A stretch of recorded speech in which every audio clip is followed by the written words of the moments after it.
Meus irmãos, a paz do Senhor. Hoje nós vamos dar continuidade aqui a mais uma aula do CFO da matéria Diaconato. É a nossa terceira aula.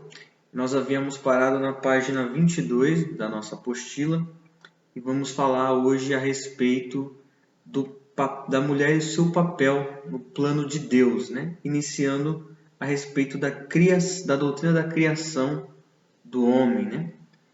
Todos nós, acredito que conhecemos o livro de Gênesis, e o livro de Gênesis vai nos relatar a respeito da criação de todas as coisas, né? Do planeta Terra e de todas as criaturas que aqui habitam. E a palavra de Deus vai dizer que Deus, ele vai formar o homem à sua imagem conforme a sua semelhança, né? Deus vai criar macho e fêmea. Então, e essa expressão, né, façamos o homem a nossa imagem conforme a nossa semelhança, ela fala tanto a respeito do homem como também a respeito da mulher, né? Façamos o homem, né, ali está se referindo não ao sexo masculino, mas se referindo à raça humana de uma maneira geral. Então, ela se aplica tanto aos homens quanto às mulheres. Homens foram feitos à imagem de Deus, como também a mulher foi criada à imagem de Deus. Então, os dois, portanto, são iguais diante de Deus, porque os dois têm a imagem de Deus dentro de si, né? Foram criados à imagem e semelhança de Deus, o que revela uma igualdade entre o homem e a mulher na sua criação.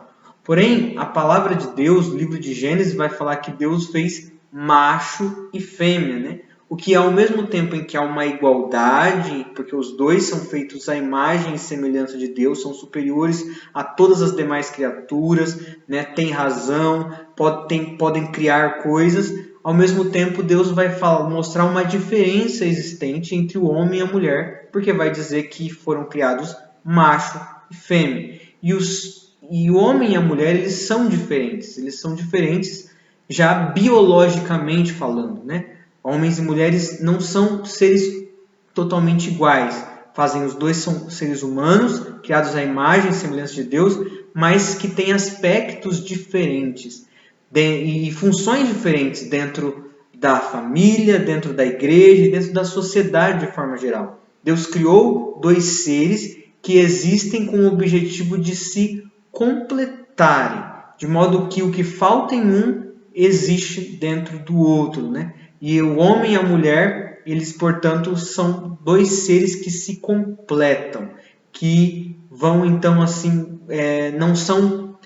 têm funções diferentes, têm aspectos diferentes, mas que, na verdade, vão se completar. Aqui na apostila, né, vai falar sobre a Igreja de Cristo, né? E a Igreja de Cristo, ela é formada por homens e por mulheres. E todos, né, homens e mulheres, têm acesso a Deus, têm acesso ao Pai. É interessante que o apóstolo Paulo ele vai nos falar, né, de que em Cristo Jesus já não existe mais homem, nem mulher, né, servo, nem livre, grego, nem judeu. Porque Cristo é tudo em todos. Então, portanto, dentro da Igreja de Cristo, todos são igualados, todos são tratados da mesma forma, porque já não há nenhum tipo de diferenciação, porque Jesus Cristo é tudo em todos. E então, portanto, tanto homens quanto mulheres, quando se convertem ao Evangelho, eles possam fazer parte da Igreja de Cristo e eles são imergidos dentro do corpo místico de Cristo. E alguns aspectos que são colocados aqui é o fato, né, de que tanto os homens quanto as mulheres, eles devem ter uma vida de oração e eles podem ter esse privilégio maravilhoso que é um relacionamento com Deus através da oração. A oração é um privilégio e é também um dever de todo cristão, de buscar uma vida de intimidade e de relacionamento com Deus. E tanto seres humanos, e tanto homens como mulheres têm liberdade de buscar a presença de Deus, e Deus ouve o clamor de qualquer um deles que o busca com sinceridade, com integridade, com fidelidade, e Deus ouve o clamor. A gente tem um exemplo, né, vários exemplos na Bíblia, mas o exemplo, por exemplo, de Ana, que ela era estéril, ela não podia ter filhos, e ela vai orar a Deus no templo, e ela vai clamar com o coração angustiado, e ela ali vai fazer um voto a Deus, e Deus vai atender o clamor daquela mulher, lhe concedendo um filho, que é Samuel. Então Deus abre a madre da vida ali de Ana, mostrando, portanto, que Deus, ele ouve o clamor e a oração de seus servos, independente sendo eles homens e mulheres. Então, dentro da igreja, ambos, né, homens e mulheres, têm o privilégio e o dever de buscar a presença de Deus em oração, demonstrando a igualdade dos dois dentro da igreja. Também fala, né, sobre a questão de que tanto o homem como a mulher, eles são uma habitação do Espírito Santo. Né? Quando o Espírito Santo é derramado ali no livro de Atos, no capítulo 2, sobre aqueles irmãos que estavam buscando a Deus em oração, o apóstolo Pedro ele se levanta para explicar o que estava acontecendo e para pregar, e ele fala que se cumpriu naquele dia a profecia que estava revelada em Joel, de que o Espírito Santo seria derramado sobre todas a carne, né? E ia vir sobre os servos, os filhos e filhas, o que revela, portanto, que o Espírito de Deus ele é derramado não apenas sobre os homens, mas também sobre as mulheres. Né? Todo crente salvo em Cristo Jesus, ele passa a ser uma habitação do Espírito Santo de Deus, sendo eles homens ou sendo ele mulher. E também fala a respeito do sacerdócio universal, né? Da igreja, do sacerdócio universal dos crentes. Né? Todo crente é chamado por Deus para ser sacerdote, para servir a Deus, que diz respeito ao fato de que todo crente tem liberdade de buscar a presença de Deus, todo crente deve ter uma vida de leitura da palavra de Deus, deve aprender a Bíblia Sagrada, todo crente pode evangelizar, todo crente pode colocar a mão sobre o enfermo, orar por ele, e Deus pode ouvir a oração, pode curá-lo. Todo crente pode orar e interceder pela vida de outra pessoa, né? Clamar pela vida de outra pessoa, né? Há um sacerdócio universal, e esse sacerdócio universal dos crentes é tanto de homens quanto de mulheres. Todos eles são chamados a buscar a Deus, a evangelizar, a orar, a fazer a obra de Deus. Então, são coisas que existem dentro da igreja que vão revelar, portanto, uma igualdade entre homens e entre as mulheres no que diz respeito à fé cristã e à vida da igreja em geral.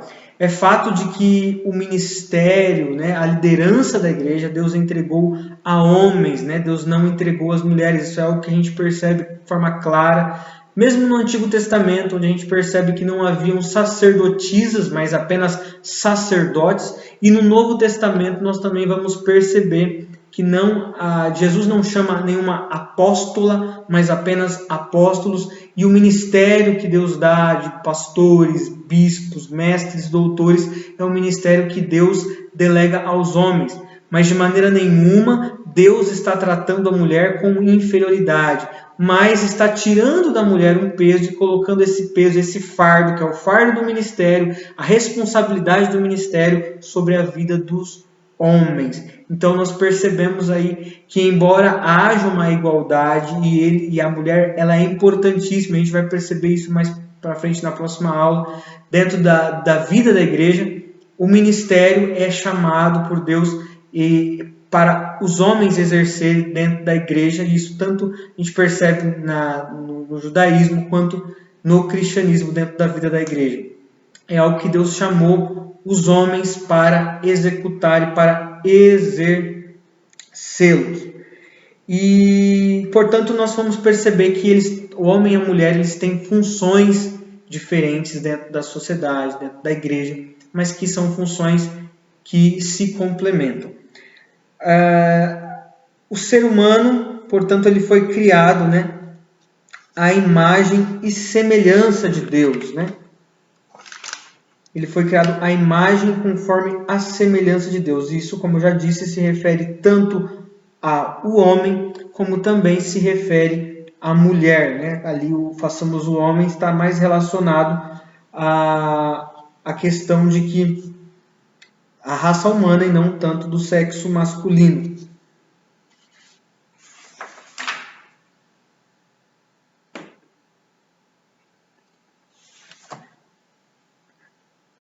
Portanto, então, tanto o homem quanto a mulher foram criados à imagem conforme a semelhança de Deus. E aí nós vamos ver um pouco da posição da mulher, né, dentro da criação da humanidade. E algumas pessoas podem talvez ler o relato de Gênesis fazer uma interpretação equivocada e a partir dessa leitura equivocada colocar a mulher como algo inferior ao homem. E alguns argumentos que alguns vão usar, por exemplo, é o fato de que a mulher foi formada depois de Adão. Então, pelo fato dela ter sido formada após Adão, ela seria inferior a Adão.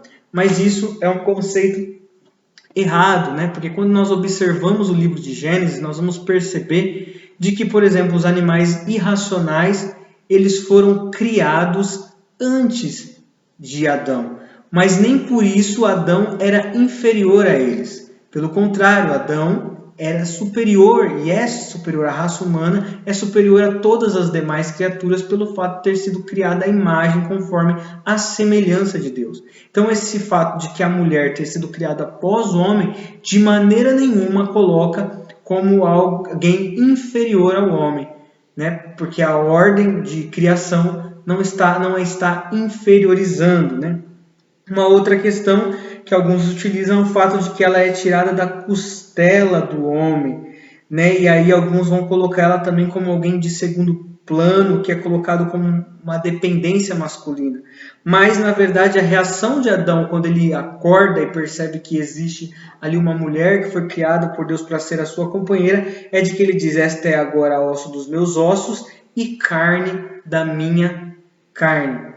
Então, ele revela ali uma relação de igualdade. Ela é osso do meu osso, ela é carne da minha carne. Ela é feita daquilo que eu também sou feito. Então, de maneira nenhuma, eu sou superior a ela, mas nós somos iguais, porque nós somos feitos do mesmo material. Ela veio de mim e ela é carne da minha carne e ossos dos meus ossos.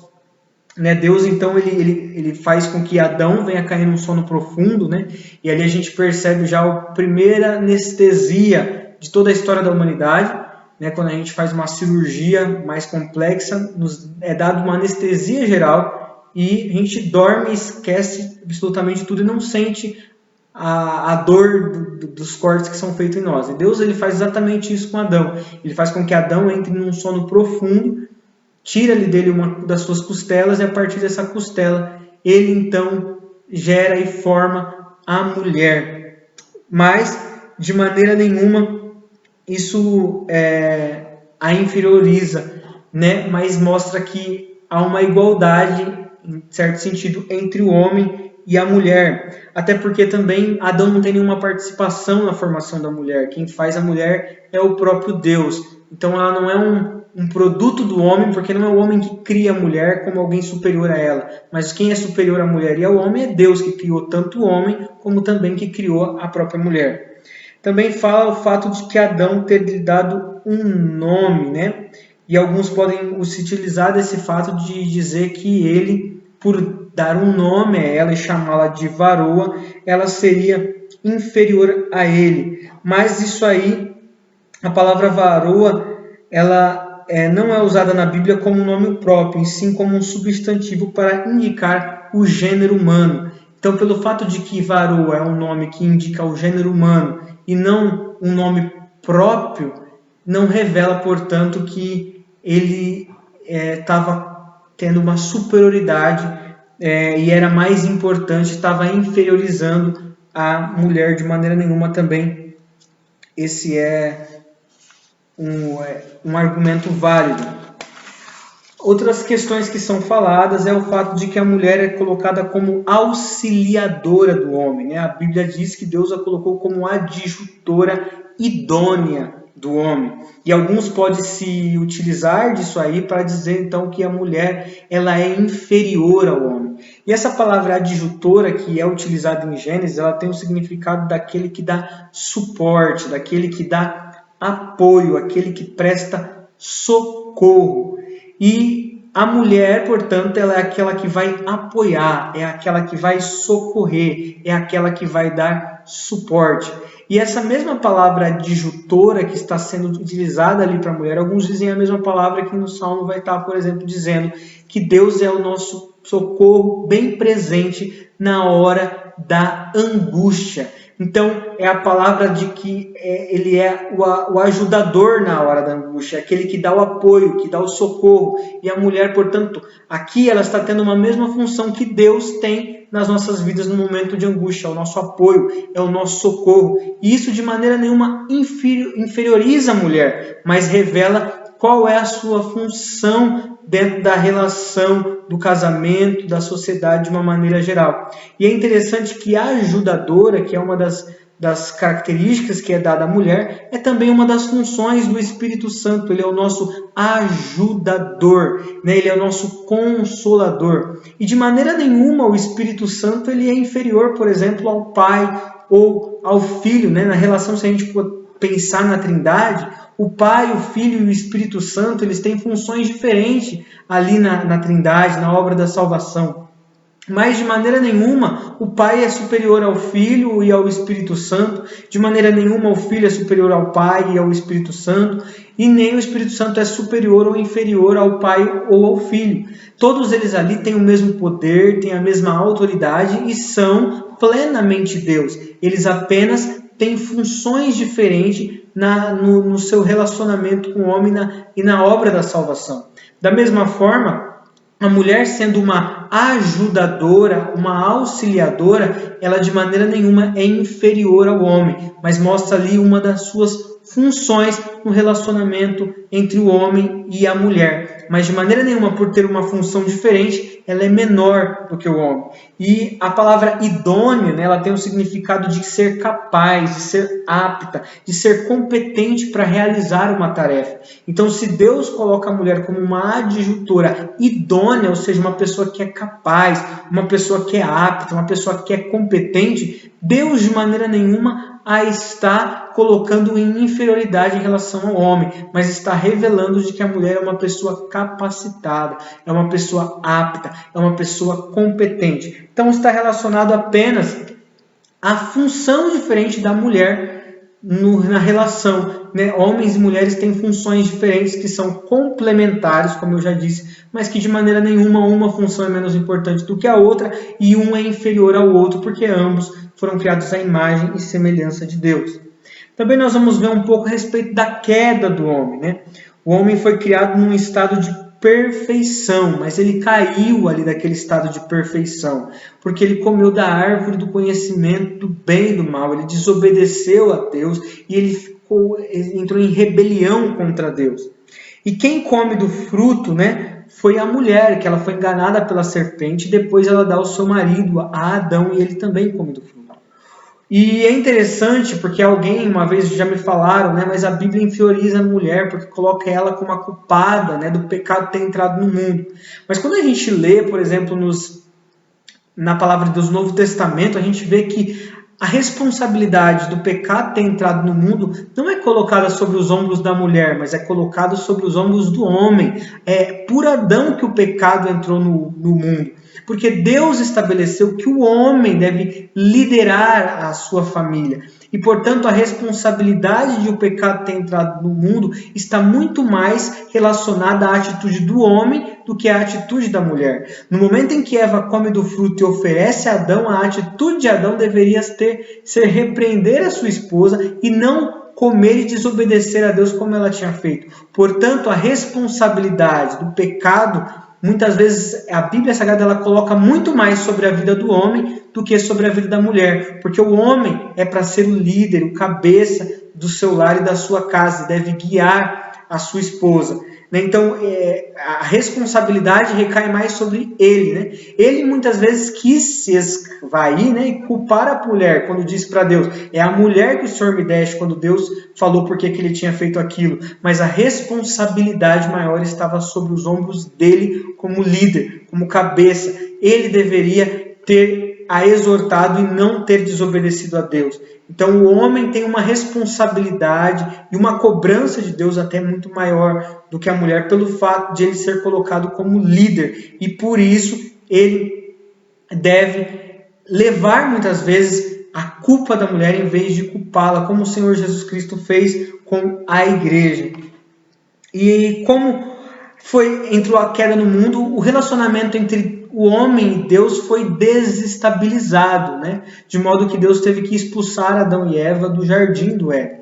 E pelo fato de haver uma instabilidade no relacionamento com Deus, automaticamente houve uma instabilidade no relacionamento entre o homem e o seu próximo, entre o homem e a sua esposa, né?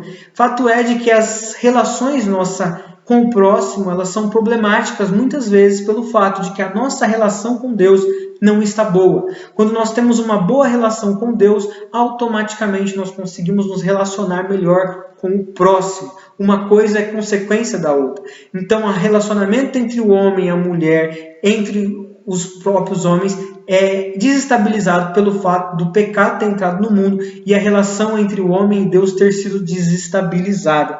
E aí uma das punições e maldições que Deus coloca sobre a vida da mulher é de que ela teria dores de parto para conceber e dar à luz, mas também Deus disse que o desejo seria para o teu marido e ele te dominará. E é um pouco complexo entender exatamente o que Deus estava querendo dizer com essa passagem, mas fato é de que o que Deus estava mostrando era de que a partir daquele momento que o homem havia pecado contra Deus, começaria a haver uma relação conturbada dentro do casamento, porque a mulher e o homem agora iam querer disputar a liderança desse relacionamento e o homem ia tentar dominar de forma provavelmente opressora a mulher. Então haveria agora uma guerra e uma briga entre o homem e a mulher no domínio da relação e o homem tentaria dominar a mulher da maneira incorreta e uma desestabilidade seria estabelecida na relação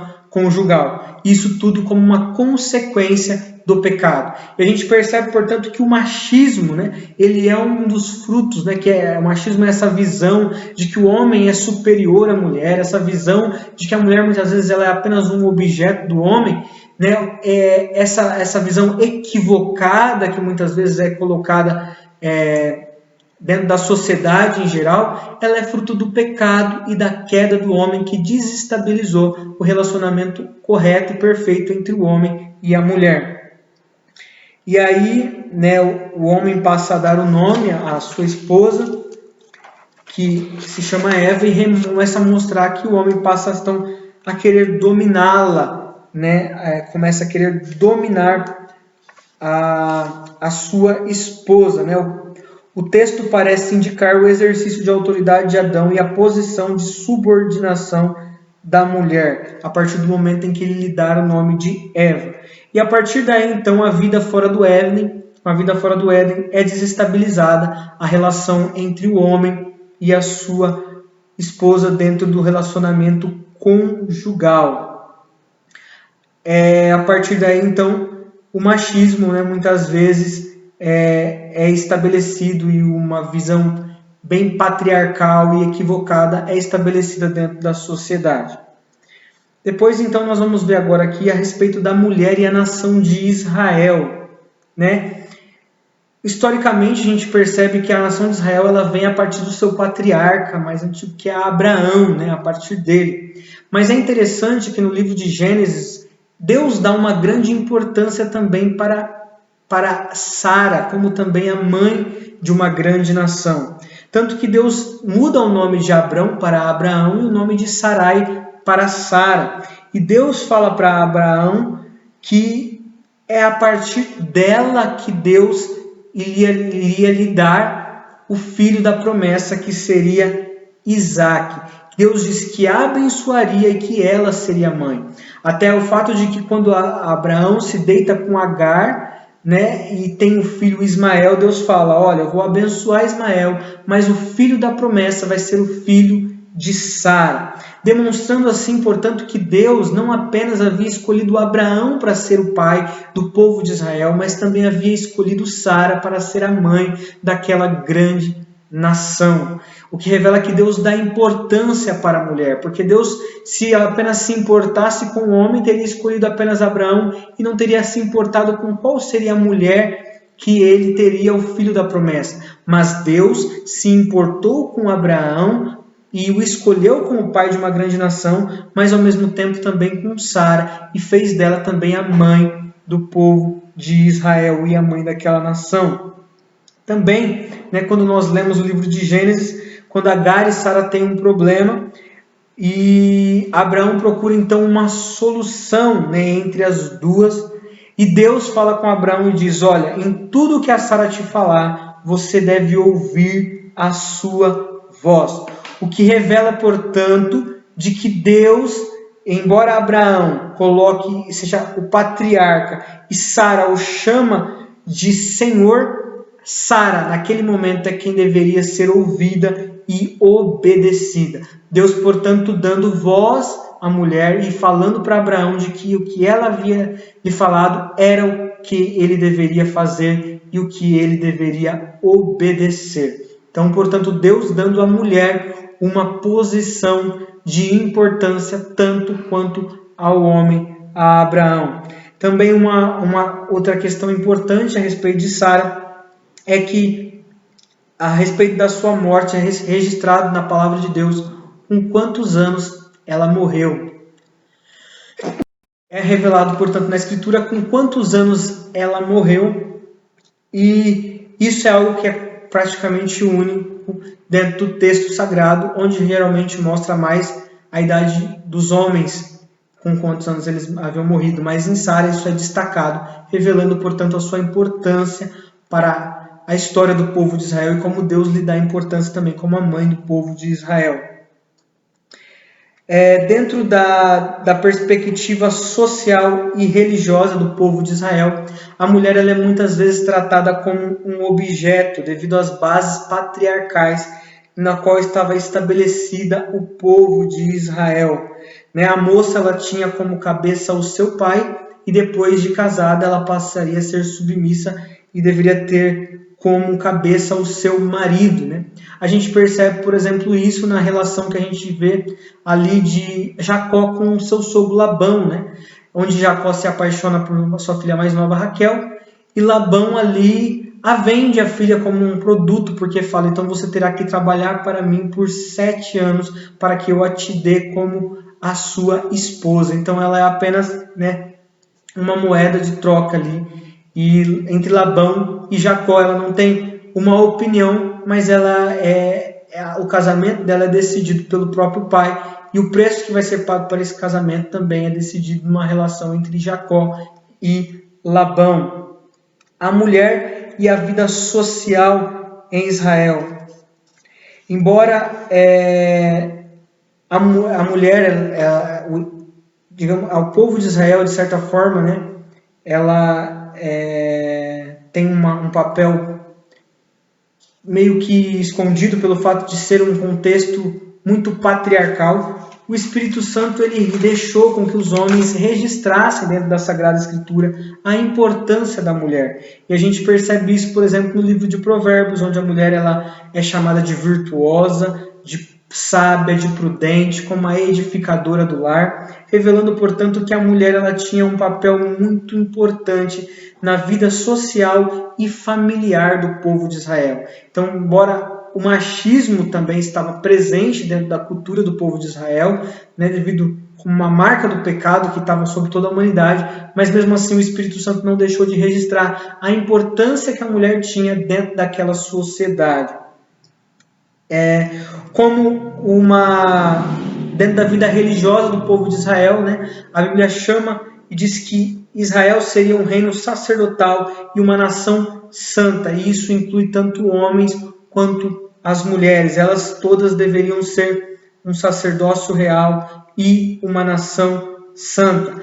A mulher, no que diz respeito também à aliança abraâmica, Deus fez uma aliança com Abraão de que todos os seus descendentes deveriam fazer uma aliança com Deus e deveriam se circuncidar. A mulher, diferentemente do homem, ela não se circuncidava, porque era inviável, já que a circuncisão ela era feita no prepúcio, né, dos homens, então não tinha como as mulheres fazerem isso. Mas a igualdade da mulher ela é vista no campo religioso, quando em vários momentos a gente percebe nas Sagradas Escrituras que tanto os homens como as mulheres são chamadas para ouvir a palavra de Deus, para aprender, para temer e para viver e praticar a palavra de Deus.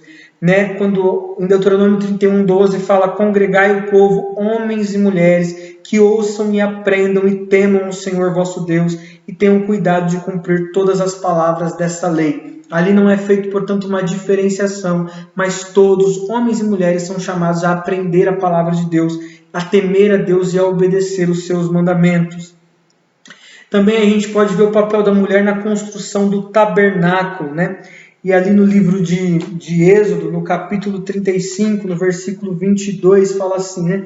Vieram homens e mulheres, todos dispostos de coração, trouxeram fivelas, pendentes, anéis, braceletes, todos os objetos de ouro. Todo homem fazia oferta de ouro ao Senhor. Então, tanto homens quanto mulheres trouxeram ofertas que foram deixadas para a construção do tabernáculo. Também no versículo 25 fala: todas as mulheres hábeis traziam que por suas próprias mãos tinham fiado, estofa azul, púrpura, carmesim e linho fino. Então fala de mulheres sábias e hábeis que efetuaram atividades para a construção do tabernáculo. Então nós percebemos ali a participação da mulher na construção do tabernáculo. Embora, é claro, a maior parte da construção do tabernáculo foi feita por homens, pelo fato de exigir muito esforço físico, e o homem tendo, portanto, um biotipo melhor para carregar peso, para fazer mais esforço físico, a participação do homem foi mais vista do que a da mulher, pelo fato de que a mulher do homem ter que fazer o esforço físico mais do que a mulher. Também nós vamos ver a mulher no que diz respeito ao culto dentro do tabernáculo, embora nós vemos na Sagrada Escritura de que apenas os homens eram chamados para ser sacerdotes da tribo de Levi, os descendentes de Arão. Não havia no Antigo Testamento, nós vamos encontrar sacerdotisas, mas nós vamos perceber de que a mulher ela executava tarefas dentro do culto, né, do povo de Israel, com a observação da lei, assim como o homem, a mulher deveria obedecer e observar a lei de Deus. Quanto aos sacrifícios, nós vamos perceber várias orientações, né, no Novo Testamento, e as mulheres também ofereciam sacrifício, né? Nós vamos perceber várias cerimônias de purificação que aconteciam depois do parto, depois do momento em que elas sofriam a menstruação, e nós vamos perceber, portanto, que elas tinham e elas levavam sacrifício e adoravam ao Senhor no tabernáculo.